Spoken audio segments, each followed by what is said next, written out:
Parakkulam residence association വാർഷികാഘോഷം നടത്തി. Councillor ഓമന മധു ഉദ്ഘാടനം ചെയ്തു. വിവിധ കലാപരിപാടികൾ അരങ്ങേറി. പാറക്കുളം റെസിഡൻസ് അസോസിയേഷൻ വാർഷികാഘോഷം വിവിധ കലാപരിപാടികളോടെ നടന്നു.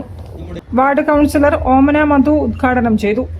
ചടങ്ങിൽ ഭക്തിഗാനരചയിതാവായ ശ്രീജ സതീഷിനെ ഓമന മധു പുരസ്കാരം നൽകി ആദരിച്ചു.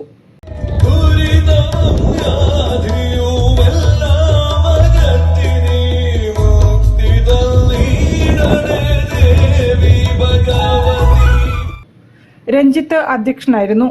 ഈ കോർപ്പറേഷൻ ഗൃഹമാലിന്യങ്ങളും അതേപോലെ ജൈവ മാലിന്യങ്ങളും എടുക്കുന്നതിന് മുമ്പായി തന്നെ നമ്മൾ അത് ഗൃഹമാലിന്യങ്ങൾ പ്ലാസ്റ്റിക് ഒരുവിധം വീടുകളിൽ നിന്നൊക്കെ കളക്ട് ചെയ്ത് നമ്മൾ ഒളവട്ട ഉണ്ടായിരുന്ന ഒരു പ്ലാസ്റ്റിക് കമ്പനിയിൽ കൊണ്ടുകൊടുത്ത് നമ്മുടെ വീടുകളിലൊക്കെ ഉണ്ടായിരുന്ന പ്ലാസ്റ്റിക് അതും ഒരു മെമ്പർമാരെ കയ്യിൽ നിന്ന് ഒരു കാശ് പോലും വാങ്ങാട്ടെ. മനക്കൽ ശശി, ജിനീഷ്, മനോജ് കുമാർ തുടങ്ങിയവർ സംസാരിച്ചു. News bureau, Kozhikode.